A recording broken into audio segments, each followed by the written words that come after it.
Welcome back to the workshop, Ritual Woodworking. This is part 2 of the series that I'm doing on jigs, helps, and hold downs here in the workshop. If you had seen the last video, part 1, I was still using a wired microphone, and so I wasn't able to be free around the shop without a microphone. So we're going to take up where we left off before. So first thing we're going to look at is a shooting board.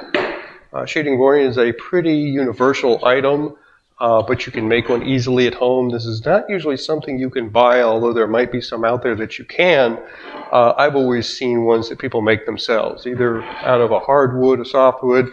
This is actually made out of 2 pieces of plywood, a piece of plywood down here and a piece of plywood here. And then I have a board here that is supposed to be 90 degrees, supposed to give you a 90-degree angle here. To put your wood across. Let's get a piece of wood to demonstrate with. If you remember, I'm doing some work with Purple Heart. So when you put this in, I'll show how that happens. The Purple Heart goes up against the fence, and then you put either a shooting plane or whatever plane that you have. I use primarily a number 6 Stanley. But you can use others as well, as long as it gives you that good cut. And you either for doing, with the grain running this way, most of the time you're using it for this. When you have the grain doing a cross grain plane, this is the best way of doing it. It keeps from having tear out on the ends. That's the whole point of a shooting board, really, is to keep from having this coming out. But it also gives you a good, easy glide for your plane. I'll show how that works. Okay, get the Dutch chest open, get right to work.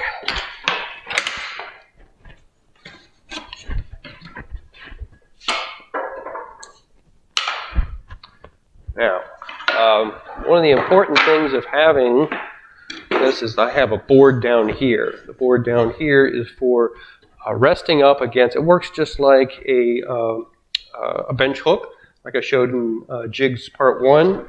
The same way, it rests against the side of the bench. Now in this case, I have a tail vise, or like a leg vise, and so I use that to sort of just hold it in place. It's not necessary, you don't have to do it this way. You can put it between 2 dogs on a bench.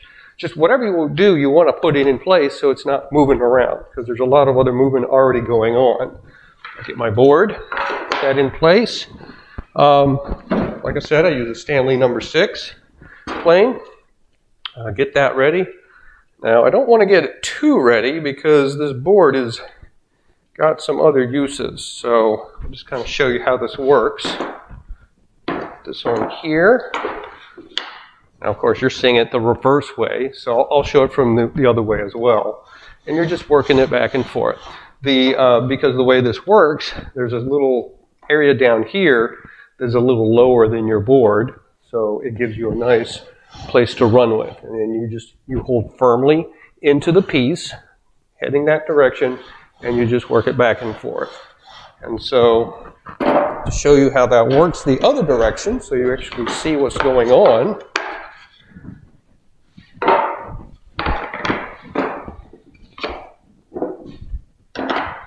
same thing. You're going back and forth, and you got that easy movement with your piece.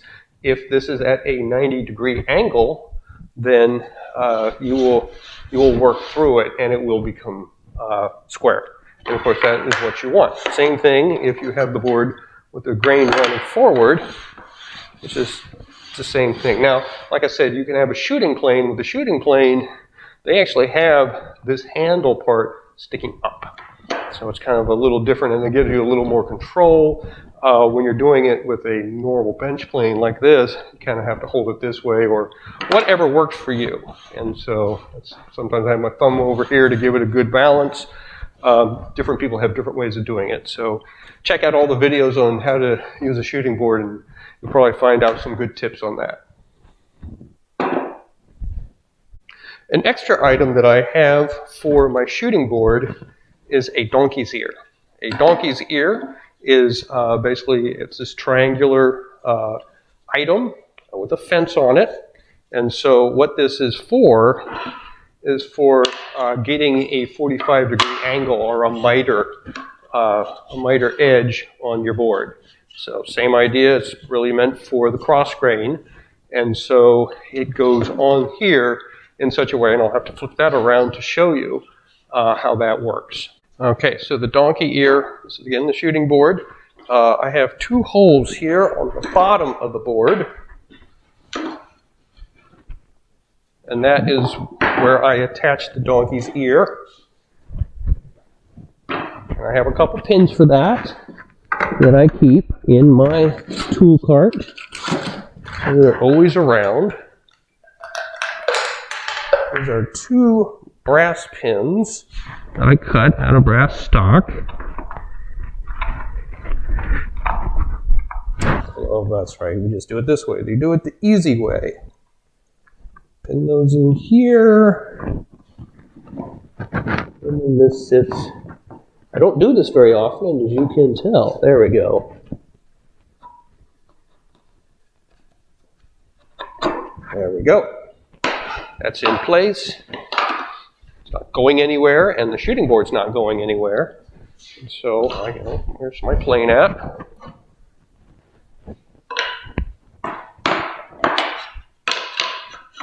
That in place, push into it, and then you just work it around like you did before, and you can get good 45-degree angles for that, or miter edges.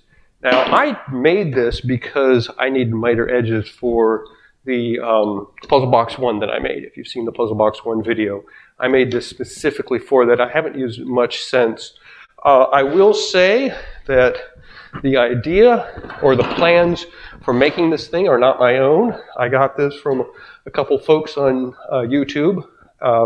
They are names over here.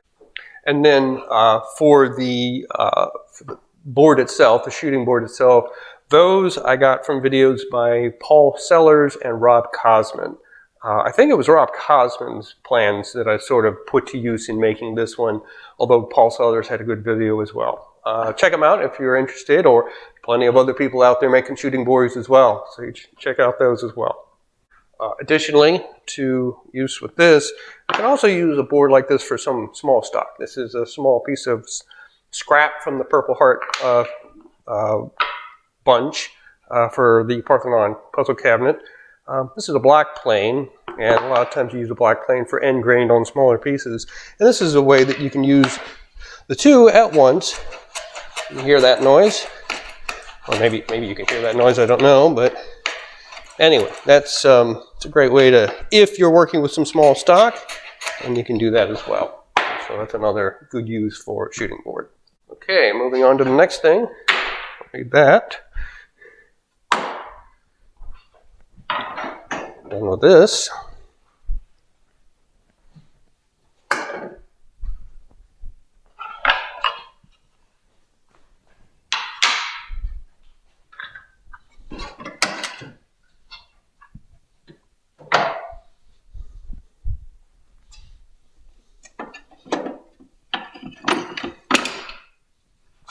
I've shown this before in other videos. This is a Dovetail alignment board, and I'm realizing now I need to have the face vise to use it. So we'll put that to the side.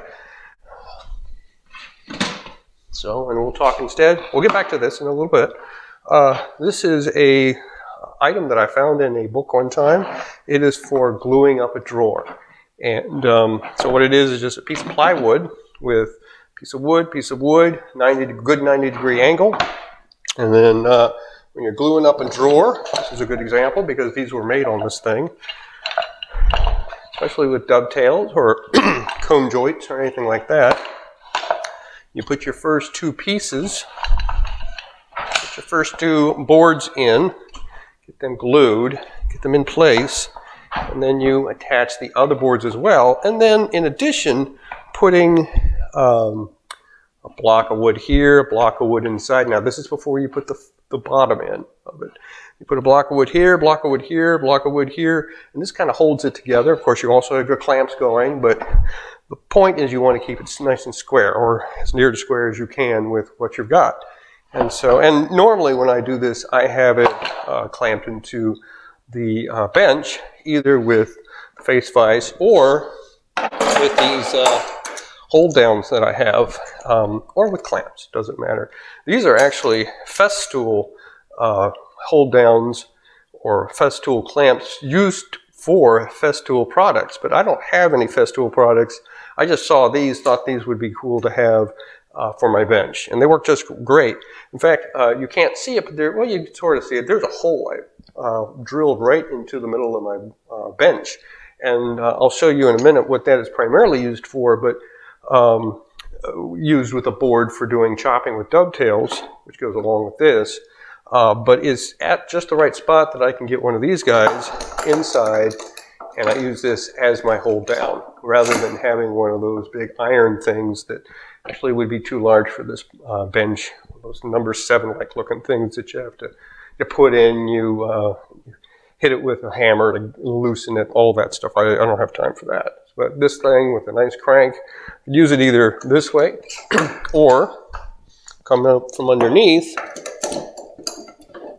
do the same thing. Put it down where I need it on a piece of wood. I'll show that in a second here.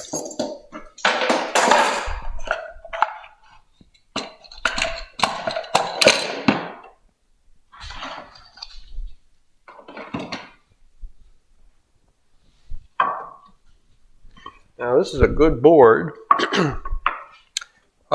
It's just a piece of waste board, nothing exciting about it.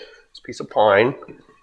And so when I'm doing, I'll just get a piece of scrap here, but when I'm doing a piece for a dovetail or something like that, I'll put that down, or if I'm doing chopping, that sort of activity.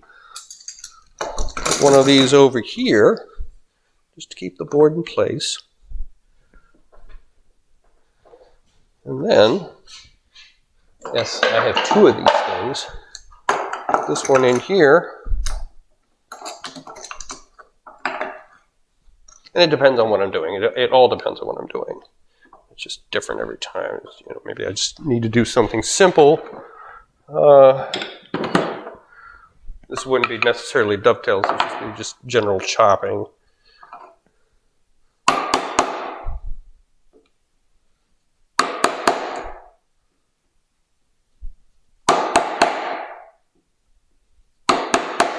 Something like that, and then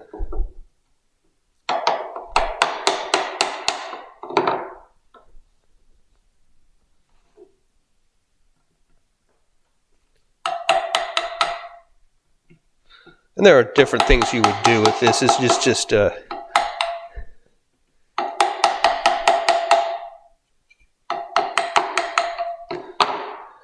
not necessarily a technique you would use all the time. It's more of just showing you that this thing can hold this down in such a way that it's not dancing all over your board. It's a lot of times when you're doing stuff and you don't have a hold down or a vise or something like that, you're just chasing this thing around the board. So it's a really good idea to keep it in place. Of course, if this was a showpiece or something like that, of course, I would always use another board on top, a little piece of scrap, because you don't want this thing to make a mark or to mar your piece of wood. So you always want to have something else on top so you're not damaging the outside surface of your beautiful whatever it is you're making. And so that's a good system that I have set up. And of course, a lot of times I have these underneath with just the top pieces on in order to not have things, if I'm working with this, or more importantly, if I have one of my drills or a brace, I'd be running into these things or doing that. So it's good to have these underneath. Okay, so we're going to talk next here about the dovetail alignment board. This is based on a design by David Barron. He has a great video on how to make one of these, and the whole point of it. It's mainly so it gives you a way to transfer your tails to the board that's going to take the pins, and it keeps it square. So you get good square sides. And this is just his technique that I like, and there's other techniques that do the same thing, and probably some videos on that you can check out. So the way we go with this, now this is actually a complete dovetail set, but I'm flipping it around so we can have the raw side. or the unfinished side. That goes in here. Just kind of put up the vise. And now I'm going to put one of these guys in here. I'll talk about those in a minute. We need something a little more than that, though. It helps out. And so, keeping this about as square as you can, line up your tails. And however you do it, whether you use a knife edge or a pencil or a marking gauge type thing, and this way you can mark where your tails are. This is probably more of a use for a pocket knife, but you get the idea. For those of you who do dovetails, you know how that's done. This is a way that's really easy for me to get them lined up, to get where, especially when I'm working with half tails, or like a drawer front, or hidden dovetails, that sort of thing.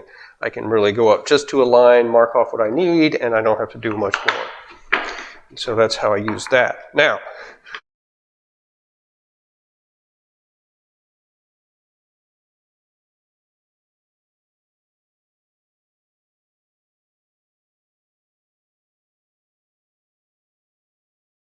this thing here, this is a vise filler. I have them in different sizes, 3/4, 1/2 inch, 3/8. This is from one of those key things that you use in the Dutch chest. This was like the first one I made out of pine. And then I have one for 1/4 inch. This is 1/4 inch plywood. And the point of this is when I'm working on something and it's a small piece, say for cutting or something like that. Here's a good example. This is a small piece of Purple Heart that's going to be used on the Parthenon project. Go ahead and put that in. Well, I don't want the vise to start tapering and skewing, so put this piece in here as well to help balance out the load. And that way I get a much better grip on this piece for whatever it is I'm going to do, sawing or whatever. And of course, when this comes out, this doesn't go anywhere because it's got boards attached to it. And so it just sits in there. So of course I use this with the Dovetail alignment board, and I use it when I'm working with individual pieces. It's something that I keep in the Cobalt. If you saw the Cobalt video, I showed these just briefly, but I didn't really get into them because I was saving it for this video. So those are sort of the Vise Gap Fillers. Let's see, another thing that we have some, these are just some sort of tabletop vises that you can use. This one I bought years ago. This one was given to me by one of my volunteers recently. These go right onto any table surface. Doesn't have to be a workbench. It can be anything that you countertop, fancy dining room table, any place that you want. I use this one a lot for using sort of a metal saw for cutting pipe or cutting a small, like the brass rod that you saw that was used with the donkey's ear, screws, cutting screws. I use this for that. A very simple, easy thing to do. It doesn't have much of an anvil surface, and so I have purchased a separate small anvil. So I've not used this yet, but it does have holes in it. So I'm planning to screw it into some wood that I can clamp in place or something like that. And so it's a recent thing. This one is more one of those that you can put them in a different angle, move it around. Again, I've not used this. This was a gift from one of my volunteers. And so if you have something weird shaped or something you really need to get out in an odd position, you can do it that way. This has got rubber edges for the vise, and so those are two things that you can use.